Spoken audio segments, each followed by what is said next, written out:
Hello and welcome back to the Squirrel Heed YouTube channel. Today I'm just going to have a look through, this evening, I'm going to have a look through some of the transfer rumours that we're always linked to with the ever reliable source of the likes of the Metro and whatever else I can find online that, we seem to be getting linked with, obviously with the transfer window being open and Klopp being open for his first transfer window. If you hear any sort of weird noise on the video, don't worry, it's really hot in my room, so I'm totally got the fan on, so that's probably why you can probably maybe hear something like that.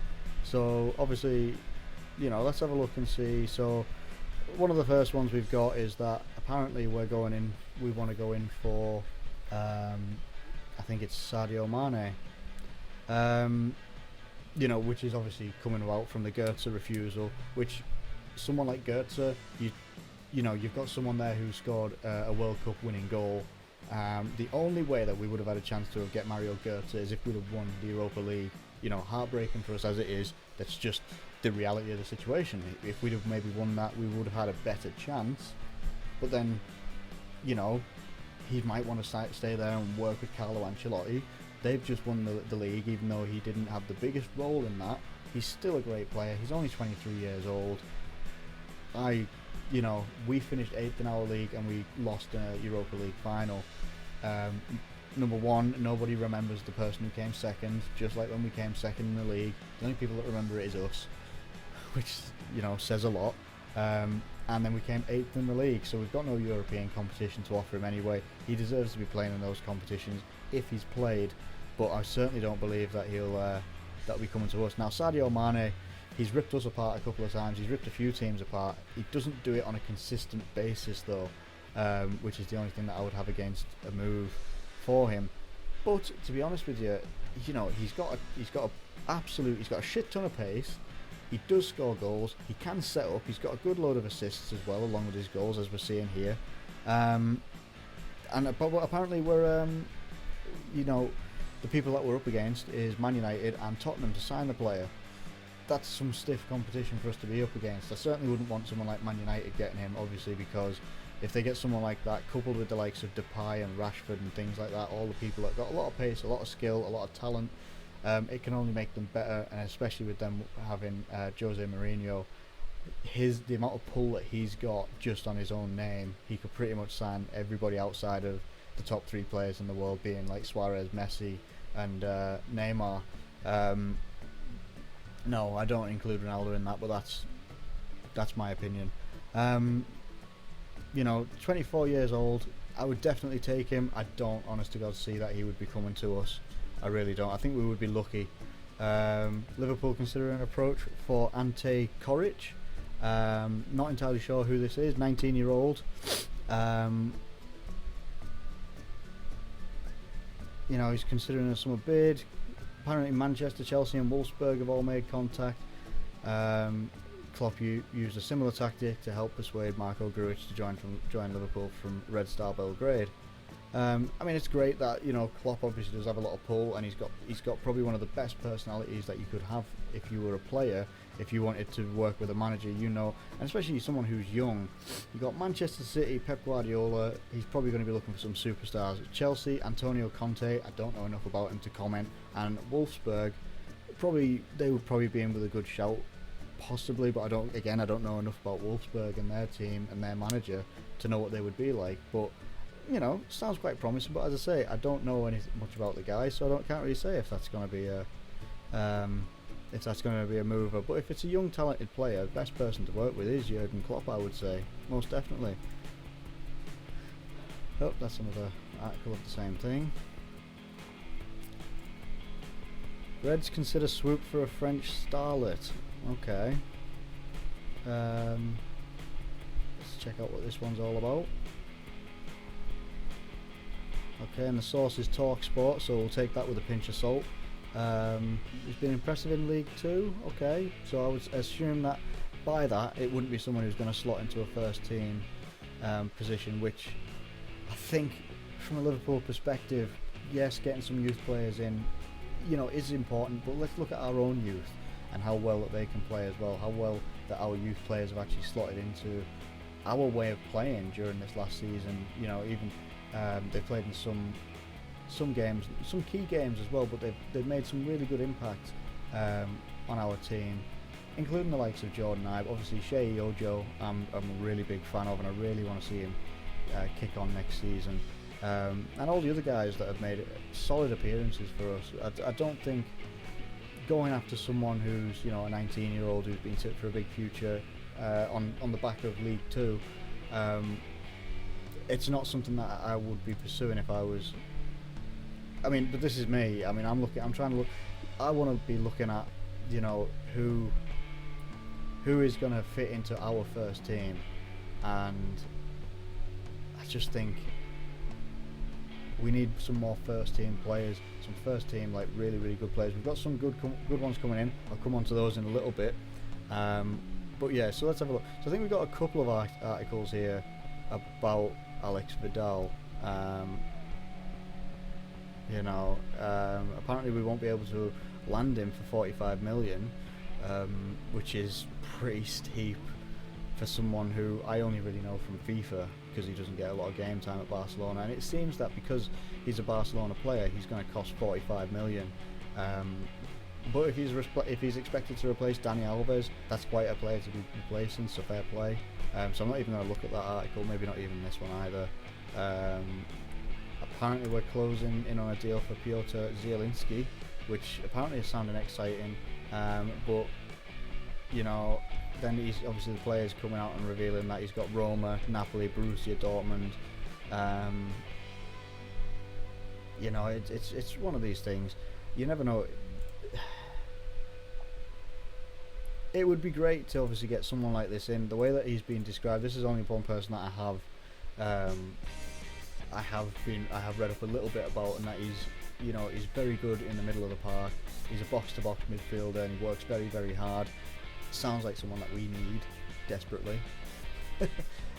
Likes of Henderson and stuff like that. He's got a good engine, but if we could have someone like this that would, and young as well, like quite a young guy, that would be great. But obviously, if he's got loads of other people in for him, then he's probably going to end up going there, knowing Liverpool.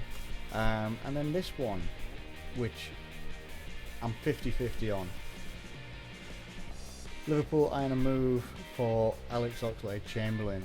I personally think that Alex Oxlade-Chamberlain has a lot of potential.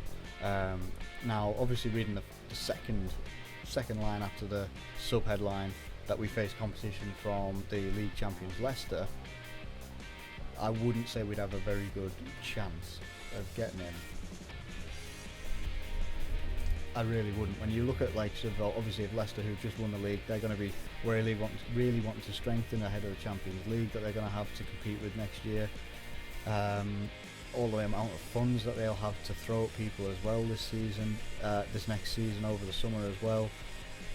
Alex Oxlade-Chamberlain, I think if you give him game time, which I think that's where Arsenal have made mistakes, if you give Alex Oxlade-Chamberlain game time instead of Theo Walcott, who hasn't improved since about the age of 20, they would have had a much better player on their hands, because when he comes on and he's full of fitness and he gets a good full run out, he plays well. He can score some good goals, he can get some good assists when he's given the time to do it, but he hasn't. He's still only 22 years old, let's not forget, so he could be someone that we could definitely be looking at. Fits into our age bracket of the transfer policy that I think our club has, even though I think it's bullshit half the time. If someone's good enough, if they're 19, 20, or if they're 30 years old, bring them in. If they're going to make an impact on your team, you bring them in. You can't always be building for the future. This lad he's got great experience. He's got a wealth of experience with a European Championship level club in Arsenal, who have always been in the Champions League. He does have great pedigree. If he gets over his injuries, maybe he can be a bit like Klopp has with Sturridge. He didn't get injured for 4 months, and he joins up with England and he's injured already. Maybe there's something there. I don't know. I would definitely take him. I would love to see that happen, but I doubt so much that Arsene Wenger and Arsenal would sell to a rival. One person that I am quite excited about is Lloris Karius, who could carry us. No, I'm not going to use that pun. I'm not going to use that. It's just stupid. I'm excited about this guy for quite a few reasons. And I will say straight away, I don't know a great deal about the guy. I really don't. I'm not going to pretend that I've watched all his matches and I've seen his 9 or 10 clean sheets that he had in the Bundesliga.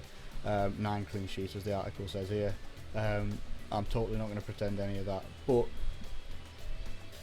we've got a 22-year-old goalkeeper who looks to have a great deal about him. He's played in an okay league, and I say okay only because apart from maybe the top 2 or 3, which would be Borussia Dortmund, Wolfsburg, and then of course you've got Bayern Munich. The rest of the league, with only 18 teams in it, it's not. I wouldn't say it's the most competitive. It's like a 3-2. Yeah, it's kind of like a one-horse race, to be honest with you. But obviously the other ones do keep it slightly competitive when Pep Guardiola started to lose his marbles a little bit. But we need someone who has obviously got he's got a good pedigree. He's got age on his side. He's representing Germany at the under-21 level. 34 Bundesliga appearances, 9 of those were clean sheets. If you look at the likes of, obviously, looks like Adam Bogdan isn't going to make it. No way. He's not going to make it. It was a bit of a rash decision to bring him in, and we all made jokes between us that, Bogdan could totally displace Mignolet, and no, he couldn't. He's a bit old. He's on the older side. Shouldn't really be. He's not a great backup. It's like when we had Brad Jones. No disrespect to the guy, but Brad Jones was never going to get in front of Brad Jones was never going to get in front of Pepe Reina. It just wasn't going to happen, especially when Pepe Reina was in the form of his life. He's got age on his side, and by the talk of a lot of what's going on around Liverpool, you look on Twitter and things like that, and I know they're not the most reliable sources of all time, but it does look like we've got a player here that could actually dislodge Mignolet from the first team, which would then turn him into a backup alongside Danny Ward, who I believe I would like to see Danny Ward stick around and get a chance, but I reckon he'll end up going out on loan to get some more experience. But I would like to see him stick around a little bit longer, get that experience, and maybe at some point we would end up with him, Karius as our first choice goalkeeper. You have Danny Ward then as your second choice goalkeeper, and Mignolet could be on his way, because as good as Mignolet is sometimes as a shot stopper, it's like he'll have a good couple of games and everyone forgets that he's had some atrocious games throughout the whole season. He's had some absolute howlers, some things that are almost embarrassing to watch, to the point where you don't want to watch Match of the Day afterwards. It's just, he has some absolute clangers. This guy apparently doesn't have very many clangers at all, if any. So all I would like to see is that he gets a fair shout, and I think under Klopp he will. Obviously at the end of the article it says that we've got obviously Joel Matip, who is apparently a giant defender from Schalke. My only experience playing with him is from FIFA, so I don't really have a great deal of experience of who he is. I'm not one of those, I don't really want to seek them out, see who they are, because it'll be like highlights videos. It shows you all their best bits. It's like the Firmino one. There was a Firmino one that showed all his best bits, like loads and loads of assists that he got for Hoffenheim, and a good couple of goals. And then obviously the start of the season, and it took him a good couple of months to actually get into the swing of things at Liverpool, and you were kind of you fell a little bit flat. So I'm not really going to want, if I don't know about the player, it's going to be a great surprise to see them play for us. That's my thinking behind it.